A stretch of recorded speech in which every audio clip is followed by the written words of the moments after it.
Chief Intelligence Correspondent Catherine Herridge has been working her sources since word of this horrific event broke, and she joins me on set now. Good evening, Catherine.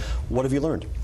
Well, based on our reporting today, we have two contacts who've been able to review the inventory of the weapons that were picked up. And what they're telling us is that everything that was recovered was high-end, expensive AR-15, AR-10s, price range between $15,000 and $3,000 a piece.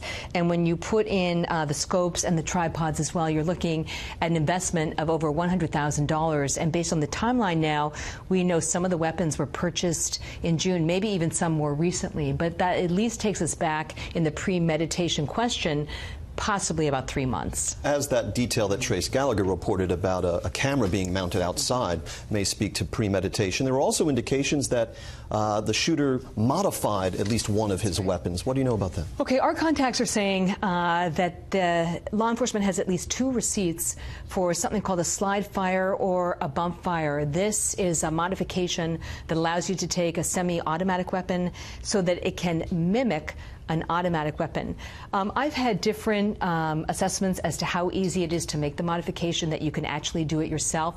But what you lose is, that the focus of the weapon. Precision. So, exactly. So if you're spraying indiscriminately, as was the case here, that would not be a big deal to you. And that would also indicate some level of technical proficiency with the weaponry if he's aiming to modify it.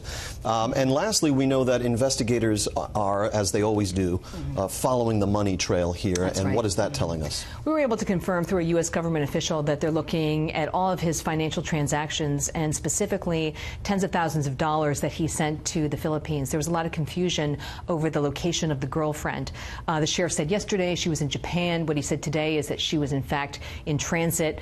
They now feel pretty confident that she's in the Philippines, and our contacts are saying that they're trying to determine whether he sent that money out to her in advance. It's a significant amount of money, but I would say to folks at home, the big shift we've seen is the way in which they're describing the girlfriend. Initially she was someone who had no role, then she was someone they wanted to talk to, and now they're using that phrase, person of interest. So you can see this is really escalating in terms of her importance. And authorities are going to have a chance to question her sometime soon, correct? It looks like it. They said at the news conference last hour that they're expecting to have information from her in the very near future. It's not clear to me whether she's coming back to the U.S. voluntarily or whether they're going to do an interview overseas. The FBI has the ability to do that with what's called a legat, and that would be someone on the ground in the Philippines. Usually attached to an embassy. That's correct.